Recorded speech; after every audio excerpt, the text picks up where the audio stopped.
Gold, trusted gold buyers. మీరు తాకట్టు పెట్టిన బంగారాన్ని విడిపించి ఈ రోజు ఉన్న మార్కెట్ ధరకు కొనబడను.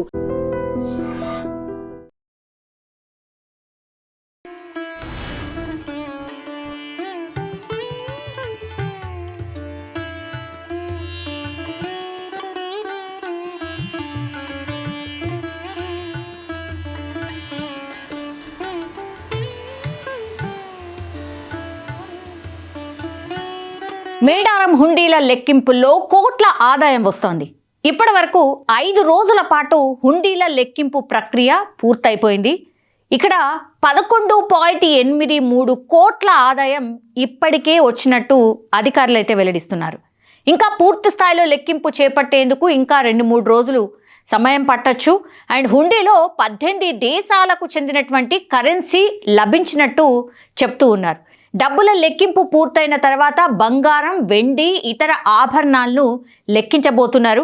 అండ్ ఆసియాలోనే అతిపెద్ద గిరిజన జాతర అయినటువంటి మేడారం సమ్మక్క సారలమ్మ మహాజాతర ఇటీవల పూర్తయిన సంగతి మనందరికీ తెలిసిందే. దాదాపు 2.5 కోట్ల మంది భక్తులు వచ్చి అమ్మవార్లని దర్శించుకున్నట్టు తెలంగాణ సర్కారు కూడా వెల్లడించింది. సో మేడారంలో ఏర్పాటు చేసినటువంటి ఈ హుండీలు ఏవైతే ఉన్నాయో హనుమకొండకు తీసుకొచ్చి టీటీడీ కళ్యాణ మండపంలో గత గురువారం రోజు నుంచి కూడా లెక్కింపు ప్రక్రియను రాష్ట్ర దేవాదాయ శాఖ అధికారులు స్టార్ట్ చేశారు. ఇవాల్టికి 5 రోజులు పూర్తయిపోయింది. హుండీలను లెక్కించే పనిలో దేవాదాయ శాఖ సిబ్బంది కూడా తల మునుకలై ఉన్నారు.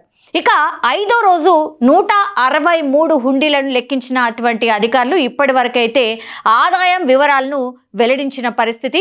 ఇవాళ ఒక్కరోజే 163 హుండీలను లెక్కిస్తే అందులో మొత్తం 1.12 కోట్ల ఆదాయం వచ్చింది.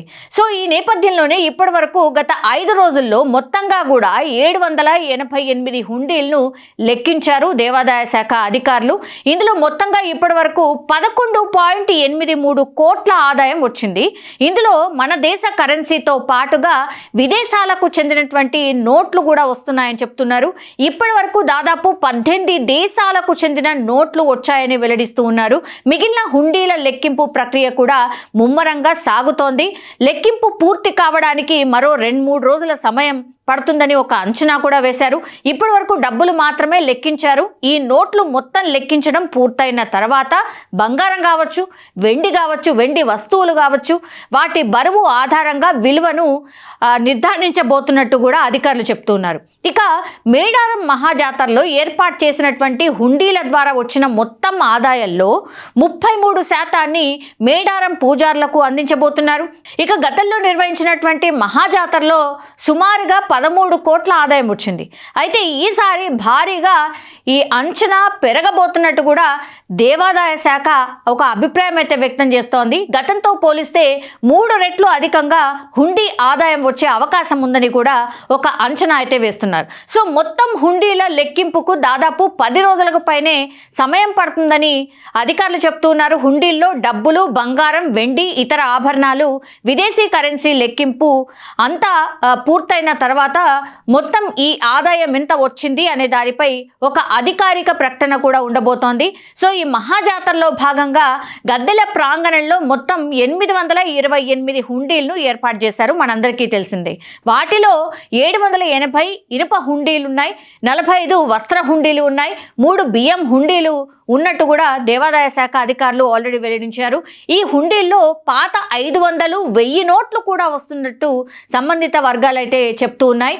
సో మరికొందరు భక్తులు పేపర్లు, నోట్లపై తమ కోరికలను రాసి కూడా వాటిని తీర్చాలంటూ సమ్మక్క సారలమ్మ గద్దెల దగ్గర ఈ హుండీల్లో వేసినట్టుగా కూడా అధికారులు చెప్తున్నటువంటి సిచ్యువేషన్ అయితే కనిపిస్తోంది. ఇంకా 2-3 రోజుల్లో ఈ పూర్తి ప్రక్రియ పూర్తయిన తర్వాత ఈసారి ఎంత ఎక్స్పెక్టేషన్ ఉంది అని అంటే 20 కోట్ల వరకు ఆదాయం వచ్చే అవకాశం ఉన్నట్టు అయితే అధికారులు అయితే భావిస్తున్నటువంటి పరిస్థితి. ప్రస్తుతం అయితే హుండీల లెక్కింపు కొనసాగుతోంది. నిజంగా ప్రస్తుతం ఉన్నటువంటి సమాజం దేనికి ప్రయారిటీ ఇస్తుంది? ఆర్థిక సంబంధాల చుట్టూ మాత్రమే తిరుగుతుంది. మళ్ళీ ఎన్నికలంగానే చాలా విరక్తి కలుగుతాం. మంచి అనిపిస్తుంది కదా, లేడీస్ కూడా ఛాలెంజింగ్ జాబ్స్ చేసినప్పుడు చాలా బాగుంటది. ట్రాఫిక్ అసిస్టెంట్స్ గా నియమించిన ట్రాన్స్జెండర్స్ అందరితో సాల్యూట్ చేయించుకుంటున్నారు. ఫుడ్ డెలివరీ ఇవ్వటానికి వెళ్ళినటువంటి డెలివరీ బాయ్ అనిల్ పై కళ్ళ ముందు